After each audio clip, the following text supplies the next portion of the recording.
Hello everyone, welcome back to my YouTube channel. Today, we are going to learn about report text. Hari ini kita akan membahas tentang report text atau text report. Text report itu adalah teks yang menjelaskan sesuatu secara jelas dengan berdasarkan data ilmiah atau hasil dari sebuah observasi atau penelitian. Nah, report text itu hampir mirip dengan teks deskriptif, ya, di mana persamaannya itu adalah memiliki tujuan yang sama, yaitu untuk memberikan informasi kepada pembaca mengenai objek dari teks itu sendiri. Ya, jadi the purpose of report text is to give information. Jadi tujuan report text dengan descriptive text itu memiliki tujuan yang sama, yaitu memberikan informasi. Kedua teks ini berbeda dalam penulisannya. Perhatikan penjelasan berikut ini. Oke, perbedaan report text dengan descriptive text. Ya, kalau di report text, perhatikan ya, report text itu sifatnya umum. Oke, dan pada report text nantinya akan berisi fakta-fakta ilmiah berdasarkan penelitian. Nah, sedangkan descriptive text itu sifatnya khusus dan tidak perlu melakukan observasi atau penelitian. Nah, dari sini kalian perhatikan perbedaan daripada descriptive text dan report text. Kalau kalian sudah bisa membedakan antara deskriptif dengan report, Nis yakin kalian nantinya pasti akan bisa paham tentang report text. Baik, untuk lebih jelasnya, mari kita lihat teks berikut ini.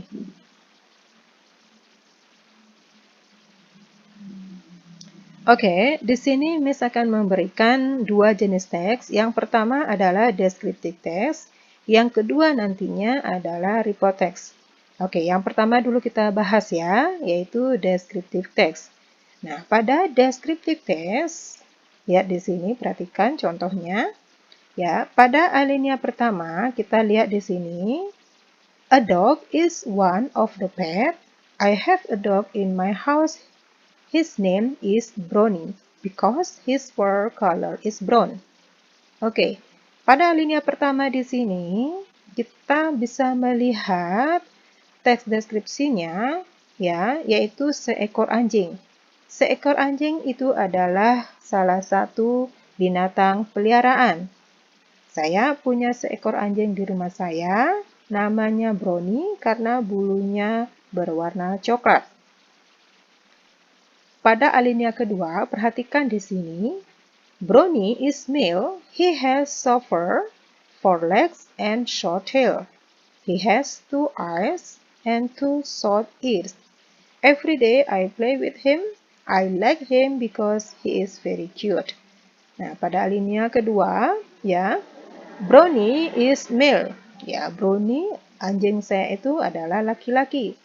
Dia punya yang lembut. Oke, 4 kaki dan ekor yang pendek.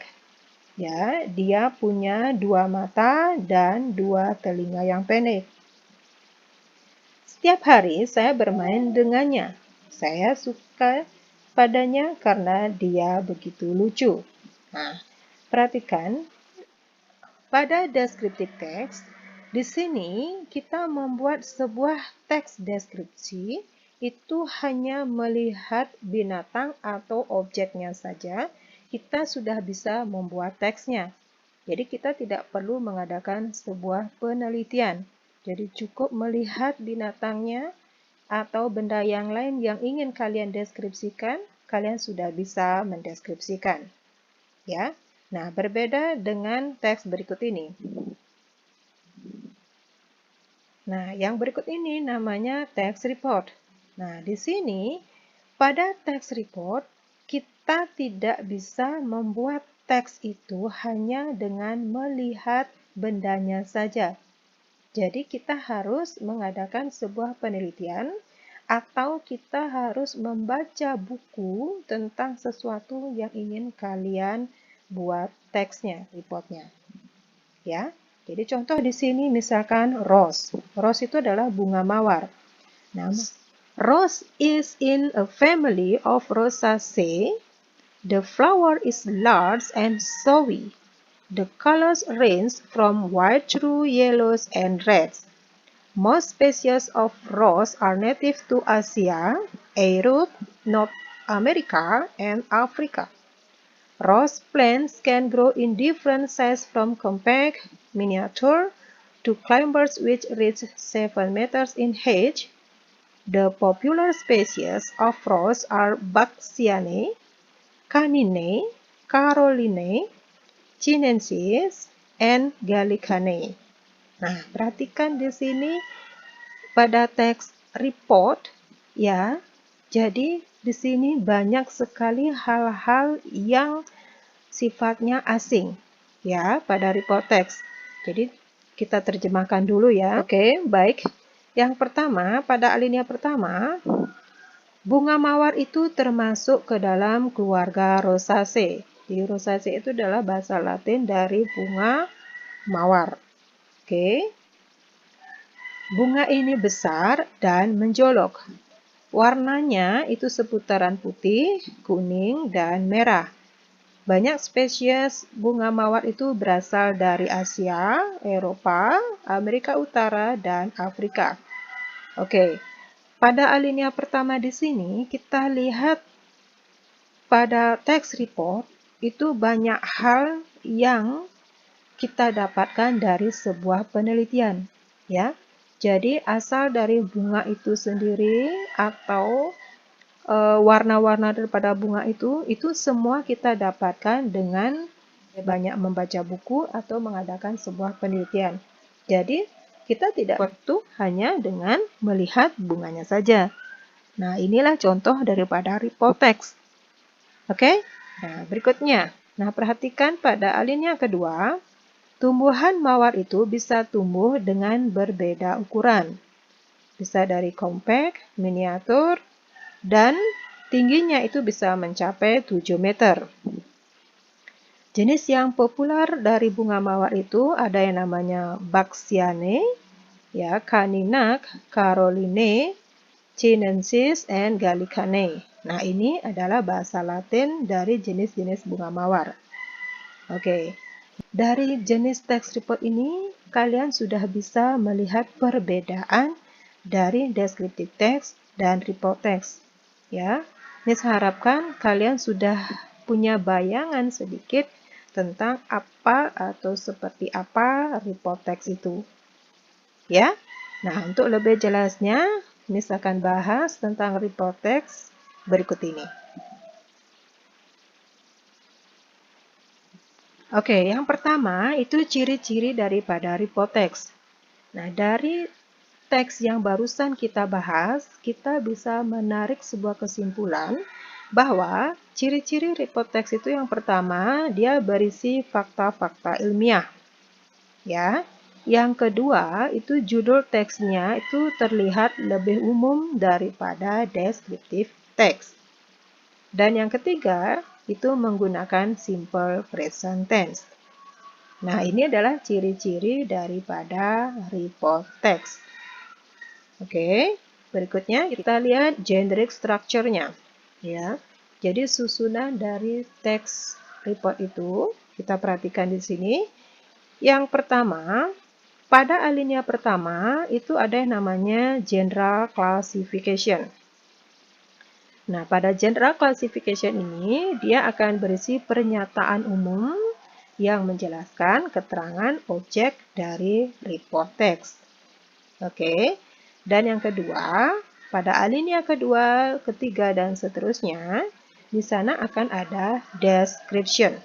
Ya, pada bagian ini, itu akan memberikan gambaran situasi terjadinya atau sesuatu yang ingin kalian buat teksnya itu secara faktual ilmiah. Ya, jadi apapun yang ingin kalian tuangkan dalam teks report, penjelasannya di sana ada pada alinea kedua dan seterusnya. Nah, itu adalah generic structure dari report text. Oke, untuk lebih jelasnya, mari kita lihat berikut ini.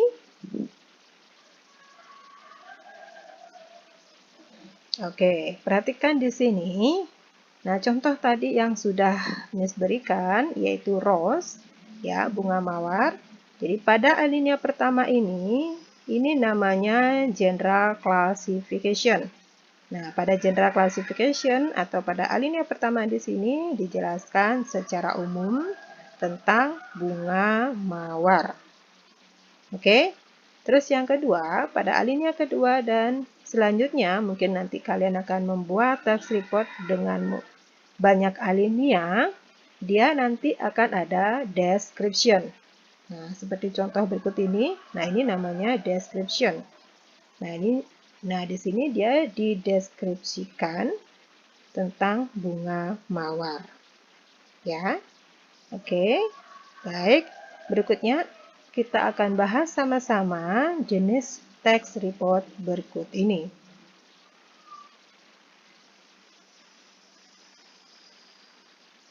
Nah, di sini Miss berikan salah satu contoh report text. Ya, judulnya adalah jellyfish. Oke, jellyfish itu adalah ubur-ubur.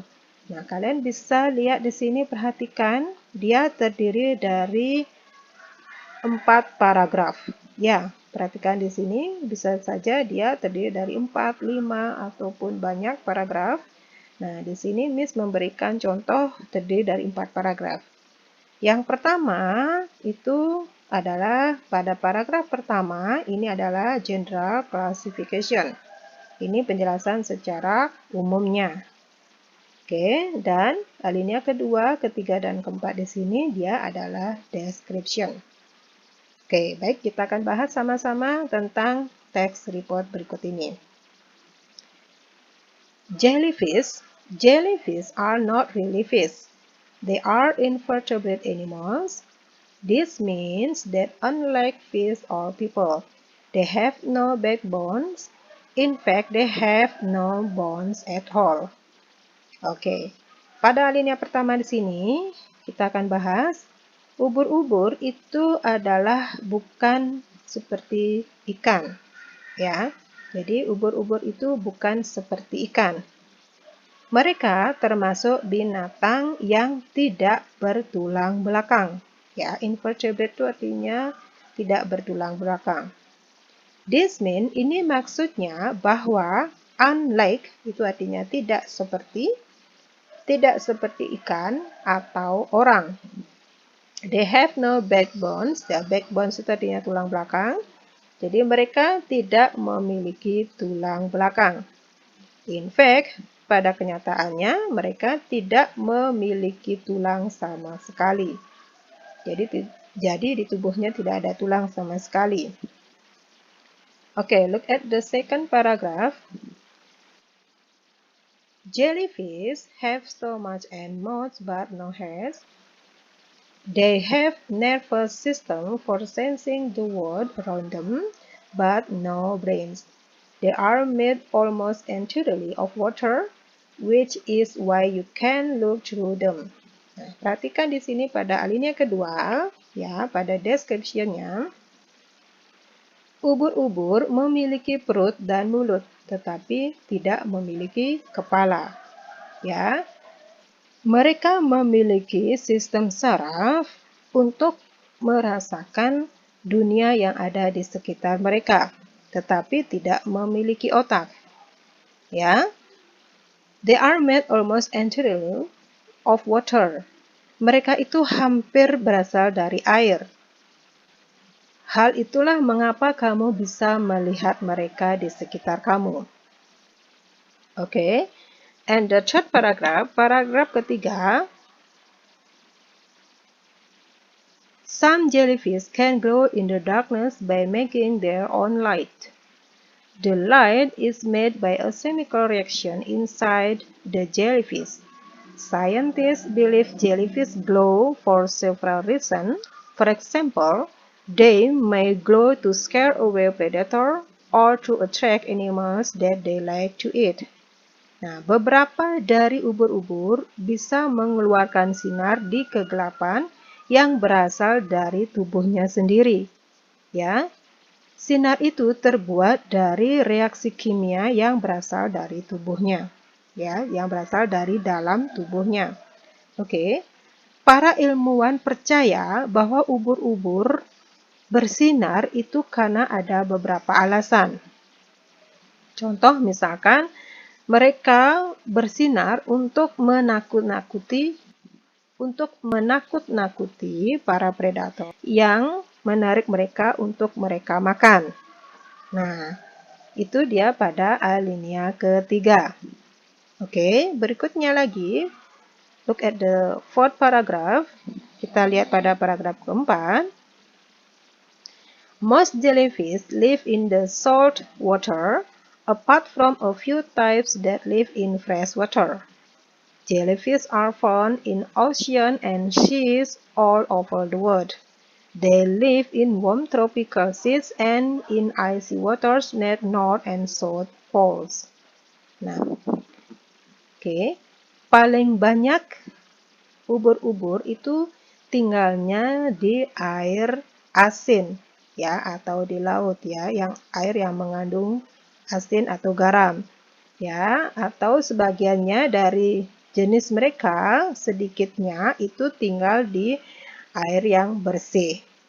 Oke, ubur-ubur ditemukan di samudra atau laut di dunia. Mereka tinggal di tempat yang hangat, di laut tropikal, atau di dalam air di dekat kutub utara dan selatan. Nah, demikianlah tadi penjelasan tentang jellyfish.